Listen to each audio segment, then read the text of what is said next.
आपल्या संस्कृतीमध्ये सण हे केवळ आनंदोत्सव नाहीत, तर आपल्याला कर्तव्याची जाणीव करून देणारे आहेत. ज्यांनी आपल्याला घडवलं, वाढवलं, परिपूर्णतेकडे नेलं, अशांविषयी कृतज्ञता व्यक्त करण्याची प्रथाही आपल्या संस्कृतीत आहे. अशा दिवसांपैकीच एक अत्यंत महत्त्वाचा दिवस म्हणजे गुरुपौर्णिमा. गुरुर्ब्रह्मा गुरुर्विष्णू गुरुर्देवो महेश्वरः गुरुर साक्षात परब्रह्म तस्मै श्री गुरवे नमः.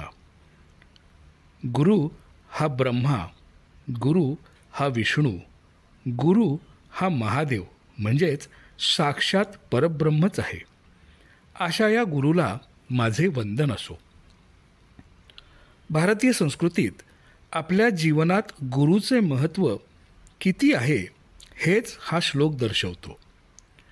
अशा गुरूंना वंदन करायचा, पूजायचा दिवस म्हणजे आषाढी शुद्ध पौर्णिमा अर्थात गुरुपौर्णिमा.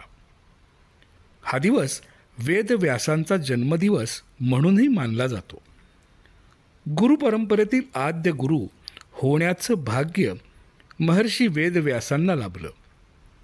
महर्षी व्यासांनी महाभारत या अद्वितीय ग्रंथाचं लेखन करून कीर्ती मिळवली. आपण ज्यांच्याकडून शिकतो, एखादा गुण घेतो, तो आपला गुरु. जे गुरु आपल्याला ज्ञान देतात त्यांच्याबद्दल कृतज्ञता, आदर, श्रद्धा, भक्ती व्यक्त करण्याचा दिवस म्हणजे गुरुपौर्णिमा.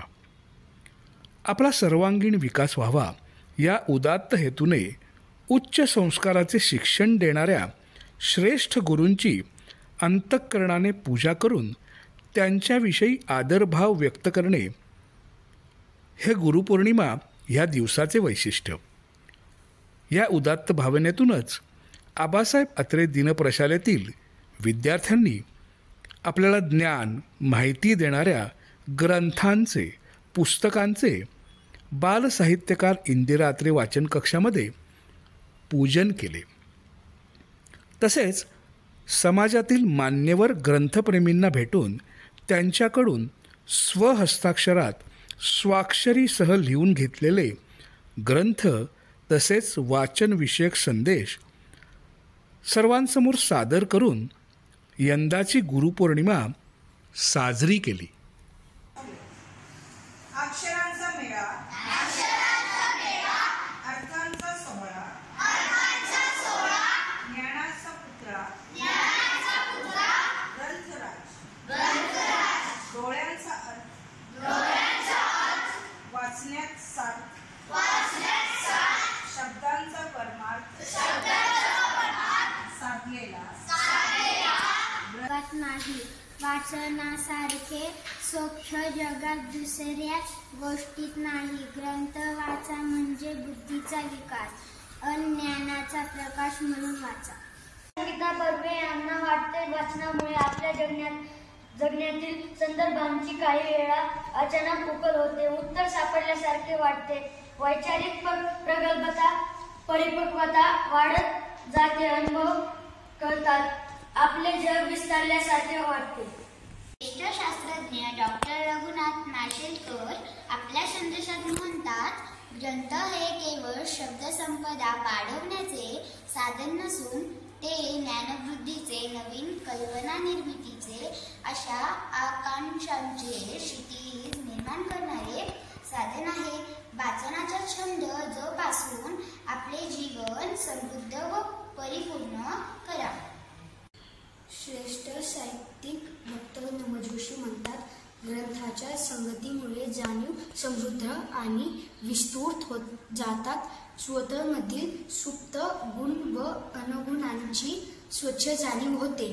लेखक अनुवादक विजय पाडळकर यांनी म्हटले आहे की ग्रंथ हे नावेसारखे असतात.